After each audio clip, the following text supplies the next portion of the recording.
Hello and welcome to the third edition of Marketing Tech. Today our guest is Mike O'Neill. He is my LinkedIn expert friend. He works, training people and doing consulting and sales navigator. He's been doing this for quite some time. And welcome.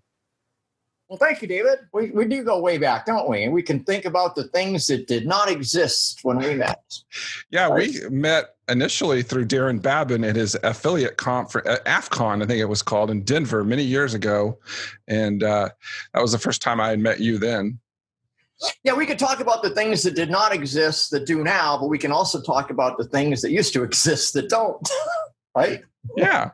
So, I was going to ask you a little bit, you've been posting a few things on Facebook. You were talking about how you have two laptops. You keep showing that. And I was just wondering, why do you have the two laptops? What do you use them for? Well, everything I do is cloud-based. So I can literally pick up either machine and do whatever I like. There's almost nothing. Even my screenshots go to the cloud so I can pick them up from either computer. That's very smart. Yeah, the bigger one is more beefy and it's got more power to it. Has an i7 processor, so it can do virtual backgrounds. And so you're a Mac guy. So those are two MacBook Pros, right? Yeah, so it's a MacBook Pro 13 and a MacBook Pro. It's a little 13 and 15. Okay, bigger than the other. So do you have any desktops at all, or just you're all laptop? I have an iMac as well. Okay. iMac. So it's all Apple and stuff. It helps to be able to go from key to key. I don't even use the iMac anymore. If you don't have 16 gigs of RAM, you can't do much nowadays. So is it an older iMac? Yeah, it's 8 gigs and it's not upgradable. It's a standard drive. Wow. You need 16 gigs of RAM, and an SSD is like the entry point to do serious work nowadays. Yeah, right? I've been telling a lot of people that the traditional hard drives are essentially dead, except for maybe large NAS deployments where you want to store huge amounts of data. But generally speaking, your operating system drive it has to be an SSD nowadays. It absolutely has to be, and I know what you mean by a spinning drive. That would be called your backup drive, your time machine drive in a Mac world, for example. Yeah. You just let it run overnight because it doesn't care. It's going to back up 65 gigs tonight. I don't care as long as it's done when I wake up in the morning. So when you say you do the cloud, do you use the iCloud or do you use Dropbox or a combination of several different ones? Google. Oh, Google. I forgot about that. Yeah. Google Docs and Sheets and folders and files. But for standalone files, it's Dropbox. Right. And I believe in that platform pretty heavy. It's really easy to share files. There's some version control that I have not used, but there is version control that they launched. I think the Google Doc, Sheets, folder, calendar, mail is the suite to go for. You pay $50 for your annual license, unlimited support, works like a champ. Oh, you use the Google Business? Yeah, Google Business, G Suite for business. Oh, G Suite, that's what it's called. Yeah, I've never actually sprung for that. I've never actually needed that much extra space. I don't save a whole lot of big files. But I have several different ones. I get one from my Adobe Creative Cloud drive. I have my Microsoft OneDrive. And then my Google Drive as well. So, and then a Dropbox. So, I mean, I got so many different ones. And then I have a home server now. I got a Synology home NAS network attached storage. So it has two terabyte drives in it that are mirrored. And it's just a little box that's in my house, and it can actually sync online as well. So I have my stuff backed up in lots of different places. Well, you're doing video editing, and I run into issues with video editing as well. I use Camtasia for my video editing. I don't have all the muscle you do to do the Premiere like you do. I can't store video files. I can't store my Camtasia, even project files, on a cloud-based drive. Right. It's weird. It can only install locally. Putting files in Dropbox that are in the cloud that I need access to, I have to mirror them to the local hard drive because you just can't pull down. My video files are 600 meg. Oh, sure, yeah. Yeah, one of the things I got the Synology for, and it was like, I don't know, $300 or $400 with the hard drives and everything, maybe 300 something with the hard drives. But you could actually get them cheaper than that. You could actually just get an external hard drive. And what a lot of people don't know is that most internet connections, your box where your internet comes in your house, there's a USB port on the back of those things, and you can just shove an external hard drive onto that, and then all of a sudden you have a hard drive that all your computers in the house can attach to. I'm going to look into that, David. Thank you. Yeah, I was just talking to my cousin's husband the other day about that. There's a FireWire drive and everything on there. It's got every kind of port. Remember FireWire? Where'd that go? Well, it turned into Thunderbolt. Technically, FireWire was owned by Apple. That's why you couldn't have a PC with FireWire. They had to call it something else. I forget what it was called now, but 1394, I think it was called, the port. Yes. And so then that morphed into USB 3 and Thunderbolt. So now you don't have Thunderbolt on a PC. You have USB 3. And it depends on the type of connector you have. It can be just a traditional USB or that little, I forget what it's called, connector, the one that looks like USB but isn't actually a USB. See, one of the things I point out, we were talking about machines earlier. Both of my machines are the last of their breed. And by the last of their breed, let me pick up, this is my MacBook Pro 15 here. Okay, I'm on the 13 right now that you see. What do you see there? Lots of ports. Yep, that was the old days. I had one just like that, and I just sold it. My 15-inch. I had a MacBook Pro 15. Yours was exactly like that, wasn't it? We were talking to each other, going like 16 gigs of RAM, SSD, the whole bit. Yep. So the new ones now have one plug on them. I think it's just ridiculous, and you have to have a million dongles. I was just watching a video on YouTube where this girl who does a lot of videos about reviews and stuff of technology, and she's a major Mac person, and she had several people on there, and they were talking about how that Mac's kind of abandoned the prosumer group, and how they've gotten rid of ports, and they've added that touch screen, that little thin touch screen that nobody uses except maybe musicians. I'm a Mac lover and bleeder and all, but I'm really disappointed in the technology evolution. We should have a touchscreen MacBook Pro. I should be pushing buttons on the screen. David, I do that by mistake. I'll just push a button on the screen thinking like it should work. Well, I have my MacBook Pro, my 12.9-inch one, and I use it a lot. And what I've found is I've talked to this with actually every person on here so far. We've talked about VNC. Have you heard of that? VNC? Yes. It's a program that lets you remote control another computer. And so what I do is I put VNC on my desktops, and then I can actually run the client on my iPad. And I have a Bluetooth mouse and a Bluetooth keyboard.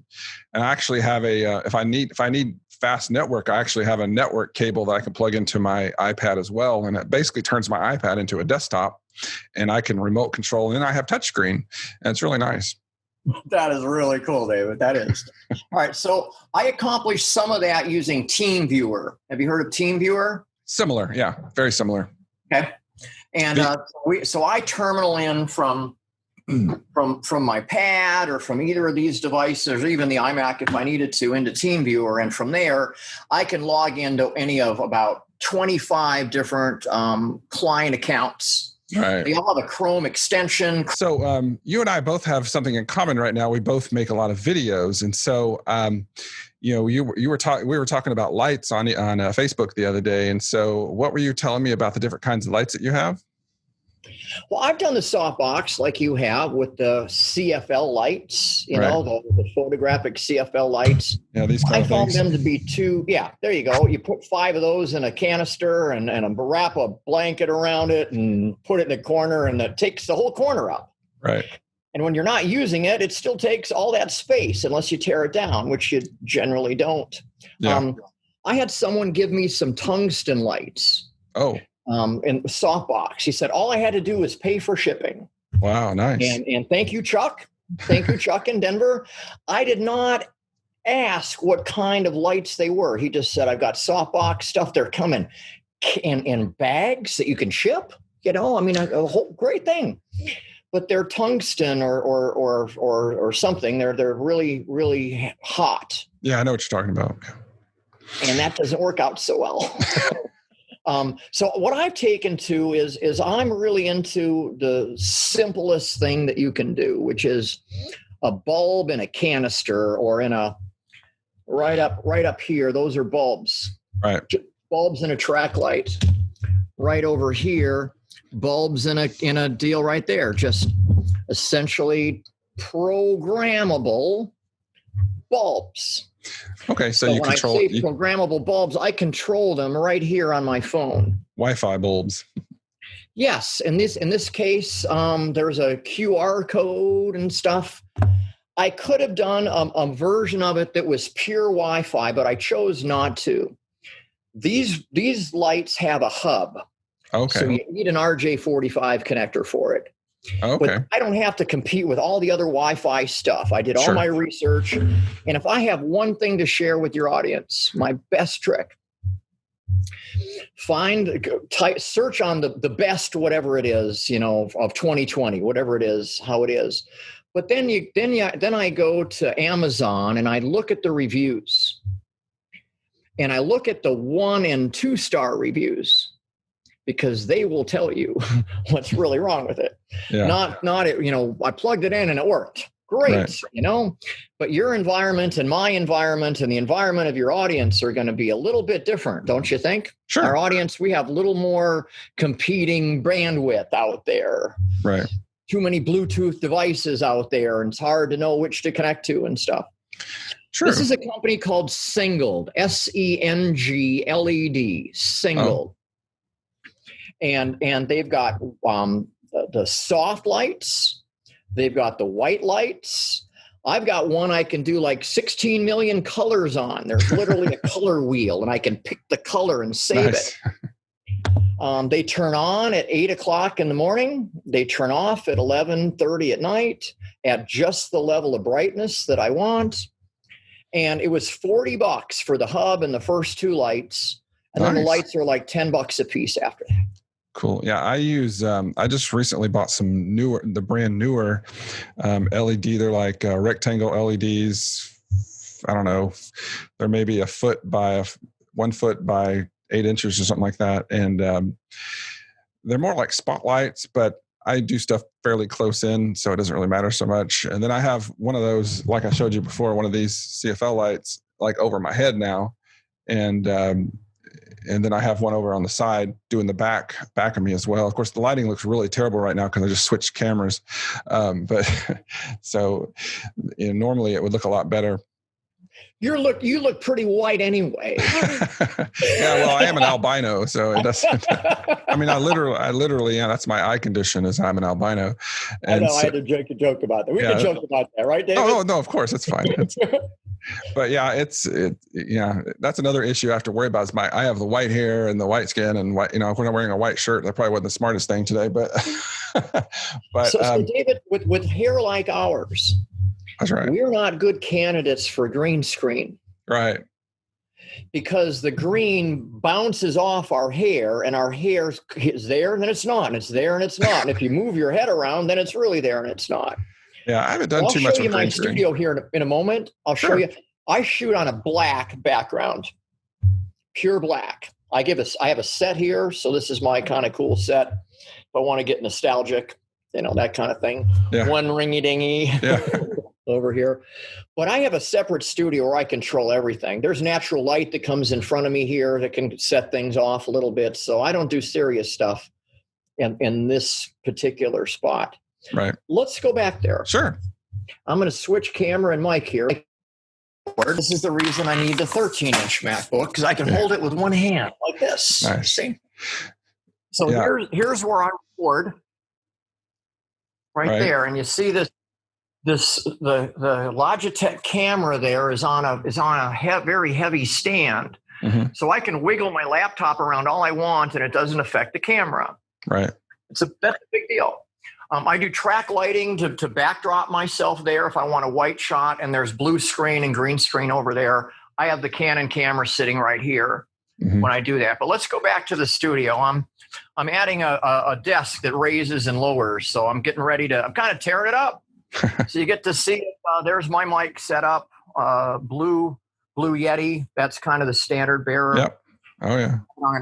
usually. Sometimes I'll put it on here. There's a little speaker right here I use behind the laptop so I can hear people better. Okay. Instead of computer speakers. And you're going to need a USB hub that's powered.